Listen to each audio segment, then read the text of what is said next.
अस्सलामुअलैकुम, my name is Roshni Rauf and welcome to my channel. आज की इस वीडियो में क्विज़ नंबर 4 आपके साथ शेयर करने जा रही हूँ। कोई प्रॉब्लम हो या कोई कन्फ्यूजन कमेंट सेक्शन में ज़रूर पूछिएगा। इससे पहले वर्डप्रेस और फ्रीलांसिंग की हैंड्स ऑन एक्सरसाइज नंबर 4 की वीडियोस मैं अपलोड कर चुकी हूँ। अगर किसी ने भी वो वीडियो मिस की हैं तो आई बटन में और डिस्क्रिप्शन में लिंक मौजूद है, लाजमी तौर पर देख लीजिएगा। First of all take quiz के ऊपर क्लिक कर देते हैं। अब तो आप इतनी दफ़ा क्विज़ कर चुके हैं कि आपको अच्छे से आइडिया, इंस्ट्रक्शंस आप पढ़नी चाहें तो पढ़ सकते हैं। क्वेश्चन नंबर 1 है, low productivity is directly proportional to. ठीक है, मतलब कि लो प्रोडक्टिविटी जो है वो किस चीज़ के प्रोपोर्शनल है? वर्क रूटीन के, डिसिप्लिन के, टाइम मैनेजमेंट के या फिर लेजीनेस के। So it is directly proportional to laziness. मतलब कि अगर आप लेजी हो, आप सुस्ती कर रहे हो, तो इसका मतलब यही है कि आप काम जो है वो अच्छे से नहीं कर पाओगे। सो इसको हम सेव करते हैं, नेक्स्ट क्वेश्चन की तरफ मूव करते हैं। अगर किसी भी क्वेश्चन का आंसर मैं गलत मेंशन करती हूँ कमेंट सेक्शन में ज़रूर बताइएगा ताकि बाकी स्टूडेंट्स की हेल्प हो सके। What to do when you have multiple projects in hand but don't have enough resources to complete the project? वो कह रहे हैं कि अगर आपके पास बहुत ज़्यादा प्रोजेक्ट्स हैं लेकिन आपके पास इतने सोर्सेज नहीं हैं कि आप उस प्रोजेक्ट को जो है वो टाइम पर कंप्लीट कर सको, तो आपको क्या करना चाहिए? आपको वो प्रोजेक्ट जो है आउटसोर्स कर देना चाहिए। मतलब कि किसी दूसरे फ्रीलांसर को वो प्रोजेक्ट जो है वो आप दे सकते हो, उसमें से अपनी कमीशन रख लो और उस फ्रीलांसर को वो प्रोजेक्ट जो है उसको आउटसोर्स कर दो। सेव करते हैं एंड नेक्स्ट क्वेश्चन की तरफ मूव करेंगे। Which one is a business oriented and social media network? वो पूछ रहे हैं इसमें से कौन सी ऐसी चीज़ है जो सोशल मीडिया नेटवर्क भी है और साथ ही साथ बिजनेस ओरिएंटेड है? ट्विटर, गुरु, लिंक्डइन या फिर क्रेग्सलिस्ट? लिंक्डइन आएगा यहाँ पर। लिंक्डइन जो है ये एक सोशल मीडिया नेटवर्क भी है और साथ ही साथ बिजनेस ओरिएंटेड भी है। अगर इसका आंसर मैंने गलत मेंशन किया कमेंट सेक्शन में बता दीजिएगा। नेक्स्ट क्वेश्चन की तरफ मूव करते हैं। अ main talent Hunt website is?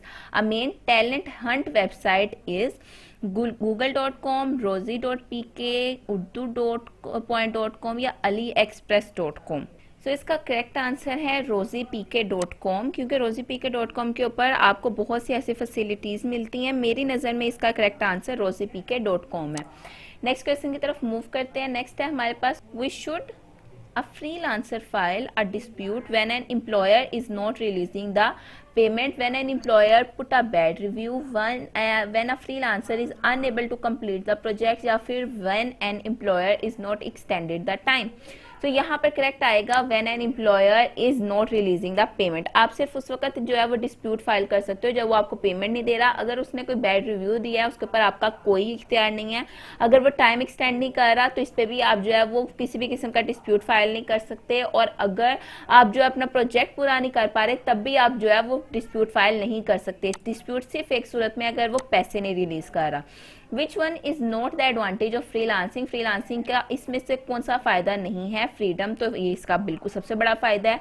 Be your on boss, ये भी फायदा है। सेल्फ एम्प्लॉयड भी फायदा है। आइसोलेशन, आइसोलेशन जो सा है ये फ्रीलांसिंग के एडवांटेजेस में से नहीं है, ये इसके डिसएडवांटेजेस में से है। नेक्स्ट चलते हैं। नेक्स्ट है हमारे पास, why you should meet with your outsource team often?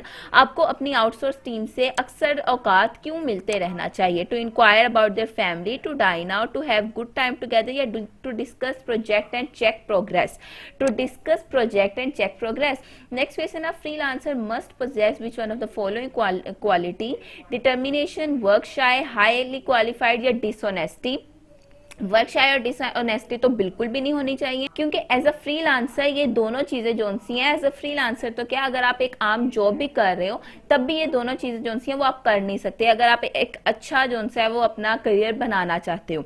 बाकी रह गया हाईली क्वालिफाइड, तो फ्रीलांसर के लिए हाईली क्वालिफाइड होना ज्यादा जरूरी नहीं है, डिटर्मिनेंट होना ज्यादा जरूरी है। सो यहाँ से हम डिटर्मिनेशन को चूज करेंगे। अ बिड मस्ट बी डैश, एक बिड जो होती है उसे क्या होना चाहिए? जनरलाइज्ड, कॉपीड, कस्टम या जेनेरिक? सो मेरा ख्याल है कि यहाँ पर आएगा कस्टमाइज्ड, क्योंकि आप जनरल से एक बिड भी नहीं करना चाहोगे, कॉपीड बिड तो बिल्कुल भी नहीं कर सकते। सो यहाँ पर कस्टमाइज्ड आएगा। नेक्स्ट क्वेश्चन की तरफ मूव करते हैं। नेक्स्ट है हमारे पास, freelancing is not dependent on yours? Freelancing किस चीज के ऊपर डिपेंडेंट नहीं है? मैनेजिंग स्किल्स, रिव्यूज, एजुकेशन या लोकेशन? सो बेसिकली फ्रीलांसिंग आपकी मैनेजिंग स्किल्स के ऊपर डिपेंड करती है, रिव्यूज के ऊपर भी डिपेंड करती है, एजुकेशन के ऊपर भी डिपेंड करती है, बट फ्रीलांसिंग आपकी लोकेशन के ऊपर डिपेंड नहीं करती। आप दुनिया में कहीं पर भी हो, कहाँ जैसे मर्जी रहते हो, बट अगर आपके पास वो स्किल्स मौजूद हैं तो आप फ्रीलांसिंग कर सकते हो। इसी के साथ ये क्वेश्चन हमारा कंप्लीट हो गया और क्विज भी कंप्लीट हो गया। उम्मीद करती हूँ आपकी हेल्प हुई होगी। अगर किसी क्वेश्चन का आंसर मैंने गलत मेंशन किया है कमेंट सेक्शन में जरूर बताइएगा। Thank you so much for watching this video. Allah Hafiz.